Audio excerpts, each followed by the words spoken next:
Hello, everybody. Welcome to Up on Deck. My name is Tyler Wargo, host of Up on Deck, and I am pleased to be joined by, and honored to be joined by special guest, broadcaster for the Hartford Yard Goats, Jeff Dooley. Jeff Dooley, how are we doing today? I'm doing well, Tyler. Thanks for having me. I appreciate it.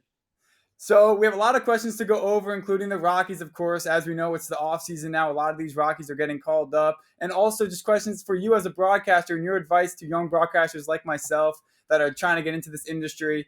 So without further ado, let's get right into it. Starting off with the first question.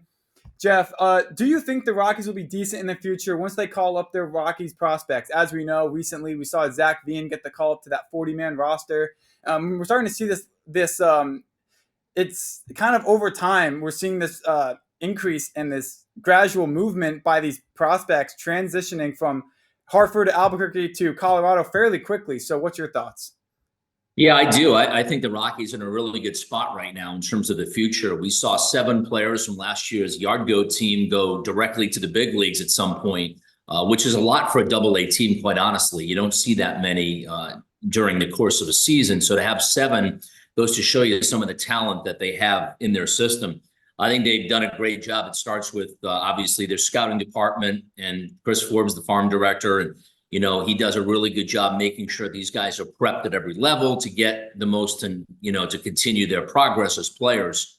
I've liked what they've done both with the draft and signing free agents. And as you know, Tyler, the team in Hartford was really good last year, first ever playoff game at Duncan Park and playoff series. Unfortunately, they ended up losing to the Yankees affiliate, but that doesn't take away just a tremendous season. So I do think they're in really good shape. You got guys like Chase Dolander knocking on the door, guys like Seth Halverson, who went up last year, Jaden Hill, someone that the Rocky fans know a lot, that once they can introduce them, and Sean Sullivan, my guess is he'll probably be at Hartford to start next year, but he's another guy I know that's on their radar.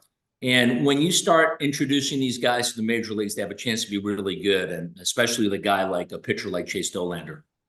And we also saw getting Rookie of the Year, Drew Romo. Of course, Drew Romo playing for the Albuquerque Isotopes. He was the catcher, and I think he set a perfect example to young prospects that are just joining the Yard Goats farm system and just joining the Spokane Indians. He kind of set a really good example, and being able to translate that to the big leagues is really good to see. And of course, spring training here in Arizona at Salt River Fields, I think they're able to play with different types of performers, of course, playing with veterans, playing with rookies. So being able to kind of collaborate with different types of baseball players kind of suits them and kind of prepares them for being in a situation where they are playing at Coors Field. So. Yeah, and I think a lot goes into too is kind of knowing your surroundings. And for the guys that were at Hartford last year, they won together. Another year before, they won at Spokane. So when you're continually moving up and graduating to that next class, whether it's low A to high A to double A to triple A, or triple A to the big leagues, and you're having some success, not only individually with your statistics, but winning games and learning how to win at the minor league level. I know when Clint Hurdle came in, that's one of the things that Clint talked about, is that he really liked the Hartford team and the way they battle together. They grind out at bats. Generally speaking, especially towards the end of the season, players have the tendency to give away at bats, but we didn't see that last year with Hartford. We saw them grinding at bats towards the end of the season. So I think all that is important, and I think all that, it really bodes for a bright future for the Colorado Rockies, without a doubt. And the next question is, this is more along the lines of you as a broadcaster and kind of just your message for young journalists like myself, of course, myself to you. You're doing an excellent job as a broadcaster, certainly representing the 2024 Minor League Baseball Organization of the Year, certainly well-deserved, and I want to congratulate you for that. Now, what drives you as a broadcaster for the Yard Goats, and how long would you want to stay at the position for broadcasting for the Hartford Yard Goats, especially during this time where we're seeing this sort of recognition that we're starting to get more and more as the season goes on by fans of not only Major League Baseball, but now of minor league baseball? Yeah, it's a fun way to earn a living. I always say that if you love what you do, it's probably not work, right? And obviously, doing what I do every day, I mean, you would do it for free. A chance to get a pretty good seat to watch a pretty good game every night, both at home and on the road. So for the young broadcasters, just know going in that it's obviously a grind. It's a competitive industry. There's no vacations during the season. There's no holidays during the season. But that being said, it's just a wonderful way to earn a living if you can get those type of jobs. Advice I would say was do what you're doing, Tyler. It's all about reps, whether it's doing podcasts, whether it's doing interviews. Feeling comfortable talking to people is important. The way you describe things on radio and television, certainly. And the differences, changing vocabulary, all that stuff is really important. And I always tell young broadcasters that it doesn't matter if you're watching a game on television and recording it on your phone. If you're at Yankee Stadium, if you're at Fenway Park up in Boston, get reps. If you want to be a play-by-play guy, what do you want to do? I'll say to a young broadcaster, well, I want to do play-by-play. Why? I like baseball. Well, have you tried turning down the sound and broadcasting the game? Because that's what a play-by-play guy would be doing. Just because you enjoy the game, doesn't mean that you're necessarily going to be a play-by-play broadcaster. So that would be my advice. No short of reps, get out there and do it. It doesn't matter if you're doing a game in the stands at Yankee Stadium or you're doing a Little League game or watching it off the television with the sound down. The reps are the important thing, and that's kind of what will separate you from your competitor when there's a job opening, because it's a really competitive field, and especially at the higher levels in the minor leagues, there are not a lot of jobs that often open. And, speaking on this, I kind of relate to also just a typical baseball player too. Like, a young journalist would want to get reps. Same with a baseball player wanting reps. Of course, they're going to have to play winter ball, fall ball, of course, Arizona Fall League, do whatever to just find the spot in the lineup to just slowly, overcome the ranks and just maneuver through the ranks. And I just feel like young journalists are just going to have to be versatile the way these baseball players are versatile. As you know, some of the Arizona Fall League players this time around, they're playing positions that they normally don't play. Like we saw Colson Montgomery, the number one prospect for the White Sox. He was playing shortstop. He has to play third base, kind of like how I want to broadcast, but I got to also be a show host as well sometimes because I got to open the door for other things as well. And Tyler, the other thing, that's a great point. The other thing I would throw into the mix on that is be versatile in other sports. I can't tell you how many times I've gotten calls about doing a volleyball game or a soccer match or, something that I wouldn't be comfortable doing. Everyone wants to do the baseball and the football and, the basketball and the hockey. But, if you do water polo, you might get a phone call on that. If you're doing some Olympic sports, you may have a chance to do that. I know someone that does rowing, which, I wouldn't have any clue about anything about that. But, the guy that does that tells me, well, if you're a broadcaster, you're a broadcaster. I believe that. I mean, as long as you do your homework and you've got your resources and you talk to your coaches and you maybe have some backstories, you can make that work. But there are jobs out there. I can tell you there's fewer in the baseball and the basketball and the football and those level sports as opposed to the other ones. So I would just say, if you can in college, say no to nothing. Do everything that you can. And I know you are broadcasting also for the basketball team for University of Hartford. Now, how is that going for you?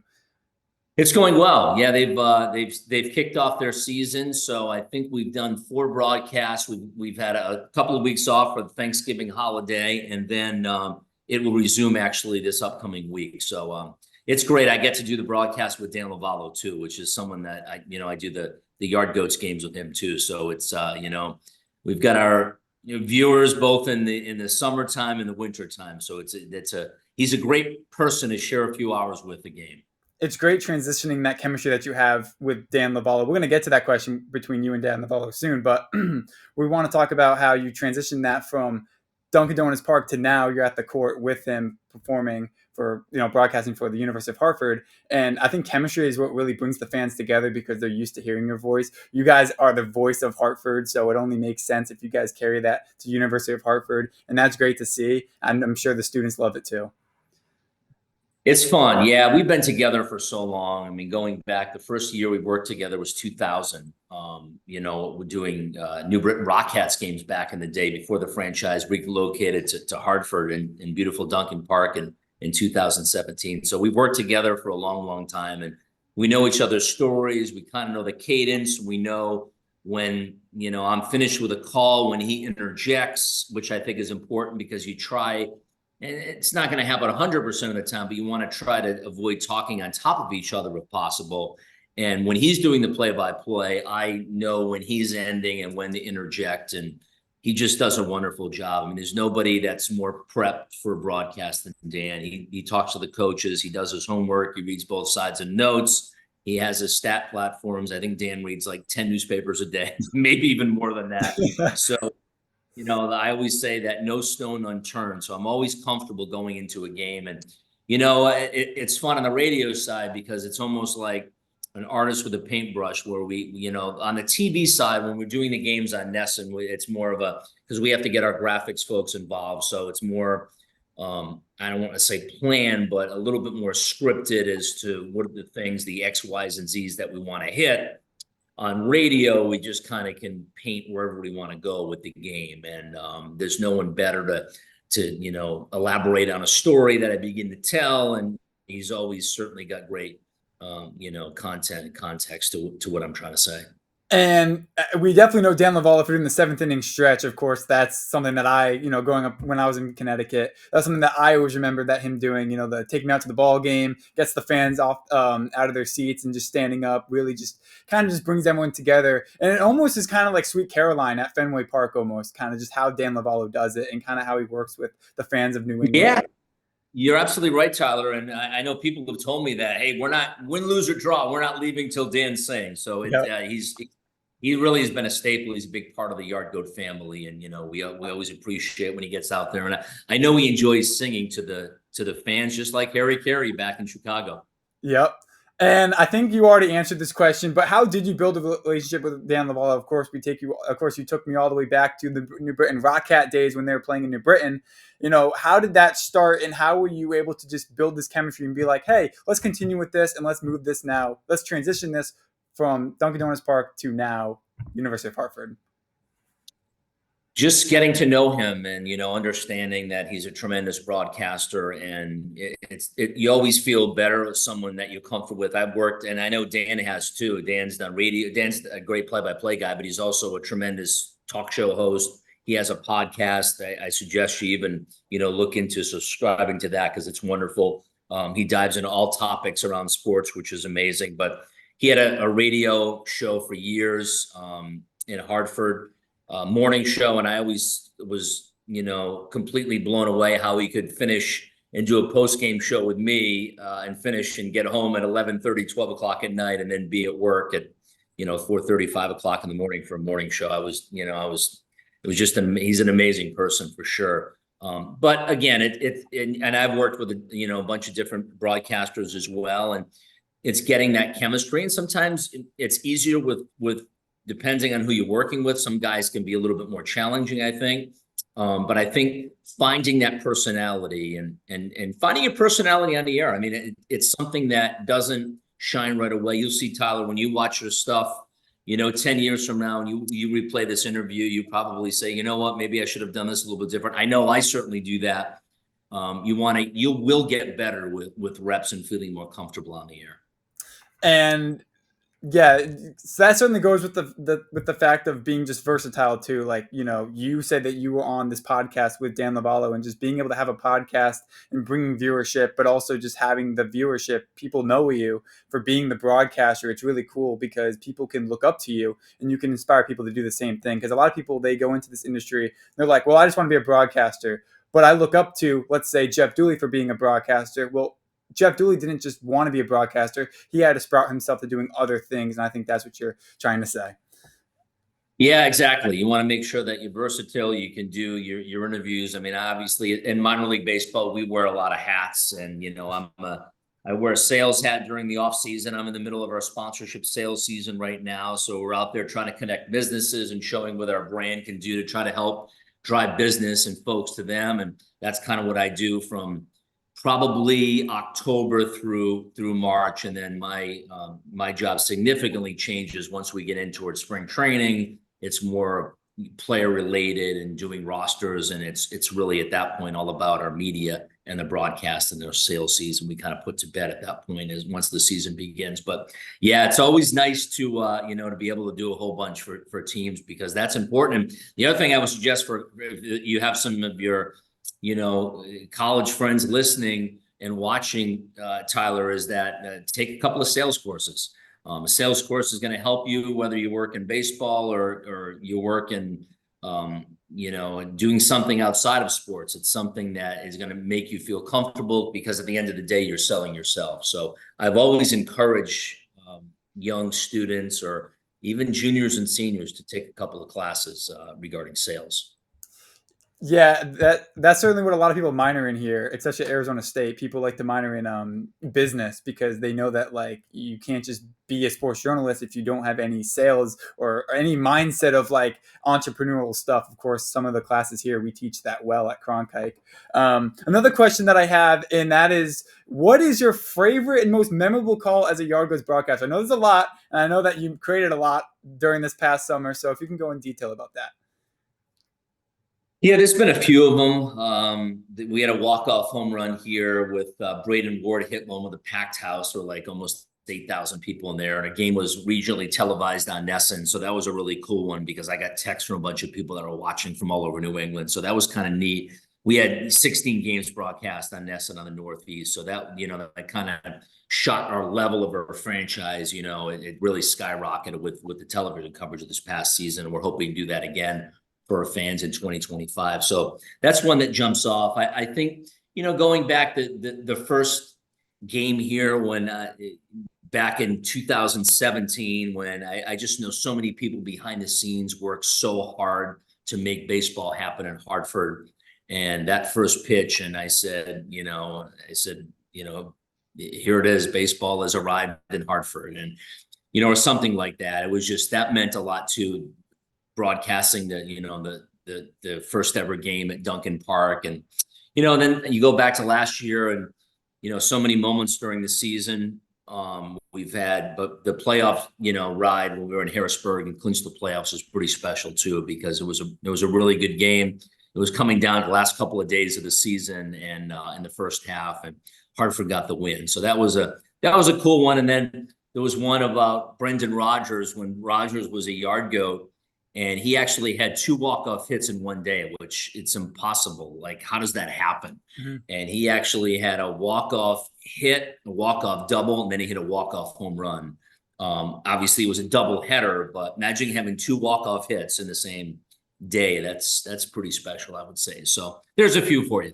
And I know, of course, back at the time, of course, we talked about Anthony Volpe, how he used to be a Somerset Patriot and used to come to Hartford to play against the Hartford Yard Goats. How does it feel to broadcast for a player like Anthony Volpe, who is now in the World Series? Like, what goes through your mind when you saw Anthony Volpe hit that grand slam in that World Series game, and then being like, "Hey, I called for that guy"? Yeah, he's not a popular guy in Hart. Well, he probably is now, because there's a lot of Yankee fans in town. But when he played in Somerset, as you well know, he hit the walk-off home run that ended the Yard Goat season back in 2020. What year was that? 2022, I guess. He came up in the bottom of the 9th inning, hit a walk-off home run to win the first half. And then the next year he was in the big leagues. But I tell you what, I can't say enough about him. I get a chance to interact with him. When he was in Hartford, we asked him if he would do some media, press availability with our local media. And he said, absolutely, whatever you guys need. So he was tremendous. And I've had a few interactions with him when he was in the Eastern League, and he was nothing but smiles. He would come over, look you in the eyes, shake your hand. So he is someone that, I would certainly root for, just because he's a really good guy. And it's an unbelievable story for a kid to grow up a Yankee fan and have both of his parents bleacher creatures at Yankee Stadium, for him to meet Derek Jeter when he was like 40 years old, and then to kind of carry that reign at shortstop. It's an amazing story. And that's what we're about, right, Tyler? We're about telling stories, mm-hmm. and really spreading this special game of baseball.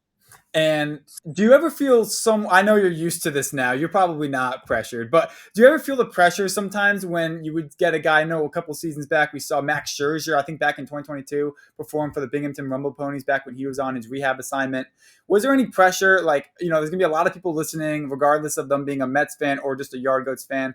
There's going to be a lot of people showing out. Is there anything that puts pressure on you as a broadcaster, realizing that there's guys that are like high level expectation? Do you ever feel the pressure?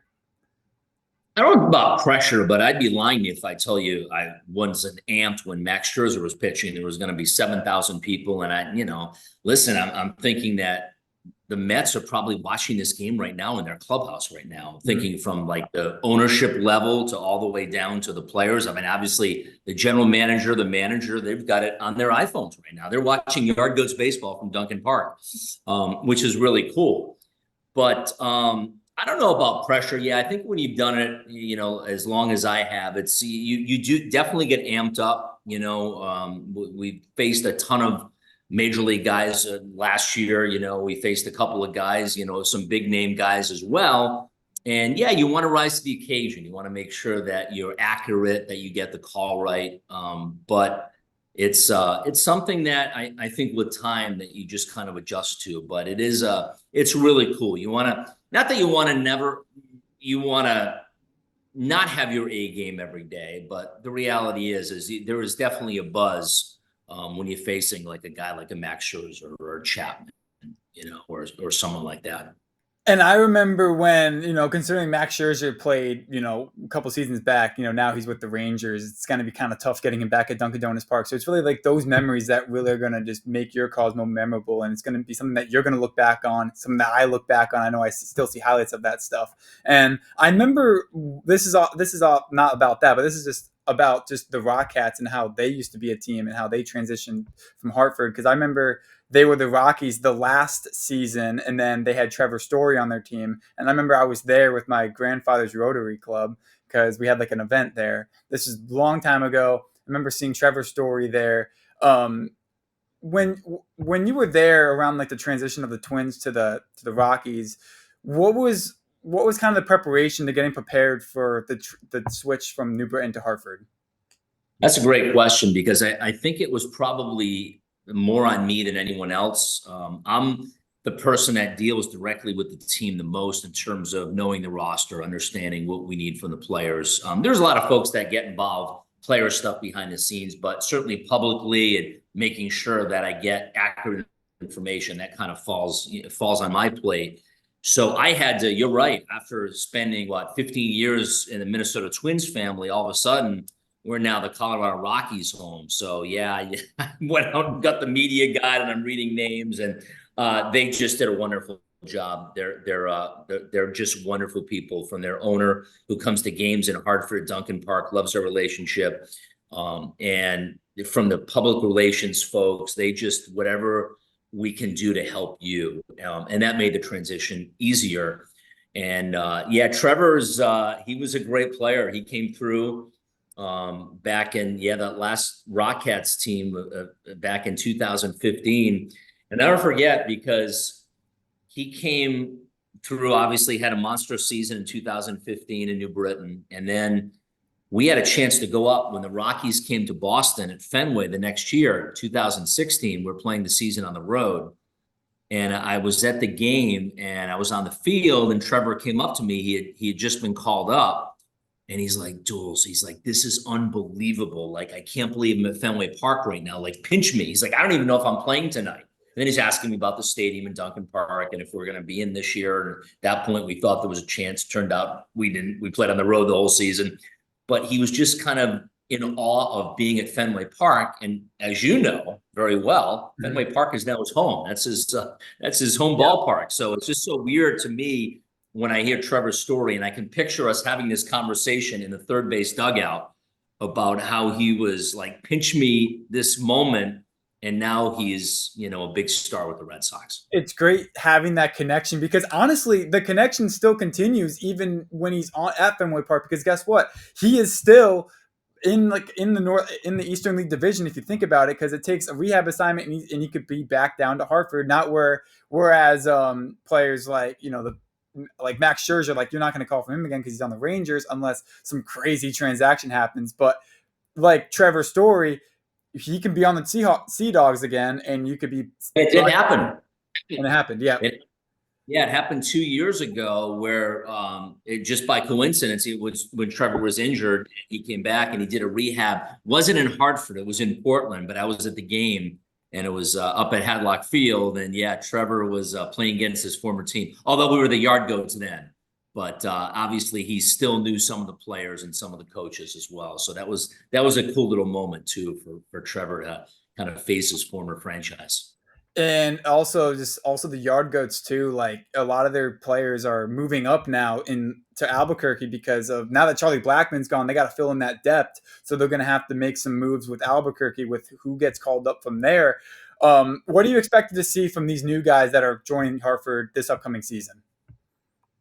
I think it'll be a mixture of generally what we've seen the last several years. So we'll have a combo of returning players and guys that go up to the next level. So I think some of our pitching will be back. I think Chase Dolander, obviously, I think his days in Hartford are done. I want to see him go up there and compete in spring training for a spot with a big league club. And he might start at AAA, but at some point he's going to be in there, and he's a guy that, all indications are he can anchor a rotation. So he's a one or a two in the major leagues. And I think we'll have some pitching, though. I think Zach Agnos could be the Yard Goats closer.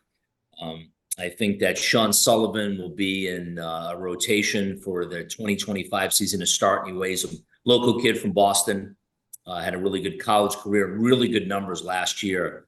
Both at A ball and Double A. But you're seeing this talent and the talent come through and generally, graduate into Denver. And, the 7 players that got introduced last year, we'll see what happens, with Adi Alamador. I mean, he might have a chance to make the team out of campus with that second base spot open now. Jordan Beck has a chance to be a star. We saw what Doyle could do offensively and defensively with the Gold Glove. But they've got some pretty good anchors, I think, on that team. I think they get better automatically in the big leagues with Herman Marquez's health, Antonio Senzatella's health, and Freeland back. I mean, those are 3 big arms. And, at some point, if you get Chase Dolander in the mix and you hope that Ryan Feltner can, kind of rebound and get things going, you're certainly going to win more games than you did the last couple of years. So I'm certainly excited about the future for the Rockies and excited about the future of the Yard Goats. I think, like I mentioned before, the Rockies have done a really good job signing both big league and minor league free agents, and they've done a really good job on the draft. They've hit in a few picks. And also, I'm also excited for Zach Agnos. When you said the closing spot, I'm like, as a Yard Goats fan, I'm like, yes, because I remember your call about Zach Agnos, how he got 3 strikeouts against Somerset Patriots. This was the game that got knocked out, sadly, but just it really fired me up because I'm at my house and I'm watching it with my family, and I'm like, strike 3, Zach Agnos. This is like the spot that really they needed him because it was like going to the bottom of the 9th inning here at Duncan Park. It was like it looked like a sold out crowd from MILB.TV, but it was really cool, and I remember hearing that about you. So now I'm excited to see where Zach Agnos lines up. Yeah, he was pretty pumped up. He's a fiery guy, but that was a strikeout that he let everyone know that he wanted to strike out that dude from Somerset. And yeah, he's a great kid. He's an unbelievable competitor. He was actually a 2-way player in college, but he's given up the bat to use his arm and a pitch. And I would think he'll probably be our closer or be Hartford back into the bullpen at Hartford at some point. I think probably to start the season, but he's a good one too. I think he's got a bright future in Colorado as well. And last question. Now, this is, of course, a broadcasting question, journalism question to ask, and that is there still any more camps being opened up? Do you still participate in the camps? Because I was, of course, doing a Central Connecticut State University camp way back when, and I remember I was shadowing you in the broadcasting box, and it really inspired me because I was like, okay, this is how the work's being done. I see you got all these notes out, and I kind of took a lot not only just took a lot in from that, but just I was inspired. So is there any more camps that you're doing, anything that you're still doing in an inspiration of the young journalists? Yeah, I mean, I try to connect with as many as I can. And, people can shoot me an email if they want to jump on a phone call, they want to jump on a Zoom. I'm happy to do that. I think there's some talented broadcasters out there. People helped me throughout my career. I love to kind of pass that along and help, get people to either their first job or maybe the job at the next level. But it's all about reps, especially going in. I mean, you can't worry about that you said during the game or you think something's not great. I mean, it doesn't work like that. You trust me, the kids that you're trying to get the job, you're not going against broadcasters for the play-by-play job for the Dodgers. You know what I mean? So it's It's all about you're gonna sound you sound better than you probably think you do. But it really is about the reps, and that's the important thing is to stay positive and get as many reps as you can. But no, I would encourage you, you and fellow students out there to reach out. There's a lot of broadcasters out there to that want to help and that are available. And like I said, I certainly am. So if if people want to contact me, they certainly can. So that's going to do it. Thank you again, Jeff Dooley. Of course, I want to say everyone at Cronkite, Arizona State Blaze Radio, my podcast, myself, to you, thank you. Keep up the hard work. I cannot wait to hear your voice again going into the Yard Goats 2025 season. I want to say 2024 MILB Organization of the Year. Real quick, how do you feel about that too? I know you're excited about that. How was that? Being the Yeah, it was a great team award. Yeah, we were really tickled to death that we got the call from minor league baseball that it was the Yard Goats, and to get that award. I mean, like I said, there's so many people that we work together as a team, and through the inclement weather some days, and sometimes a 2-week homestand where you're kind of on each other towards the end of that. But it was really cool to get recognized by minor league baseball as the organization of the year. And I think it says and I said this, I was doing an interview a couple of weeks ago, and I think it's a great representation of our fans. I mean, the fans just continue to come out, and we never look by that. We're just so fortunate. Obviously, we play in a beautiful ballpark in a great city. But for the fans to continue to come out and support, and we see players from other teams that come out and they take selfies. And generally, Tyler, the Eastern League does well in terms of attendance, especially on the weekends. But you come to Hartford and it's a summer night on a Tuesday, and there's like 7,000 people there. It's unbelievable. And you just don't get that in all the cities. And, Chase Dolander was talking a little bit about that when I asked him about his experience in Hartford and what it meant to wear the Yard Goat colors and to represent this town. He said, it means a lot. He said, I kind of look out there and I'm in awe on the mound. Just you look around the ballpark and I take a deep breath and I see the seats are full. And this is a minor league team. But again, thank you for recognizing that. It's a great team award, but I think it's really an award for our fans and our partners for sure. That's awesome to hear. Again, thank you, Jeff Dooley, the broadcaster for the Hartford Yard Goats. Thank you guys if you guys listened from the beginning to the end. Of course, Jeff Dooley, it's been great to having you on. And yeah, thank you. Thank you, Tyler.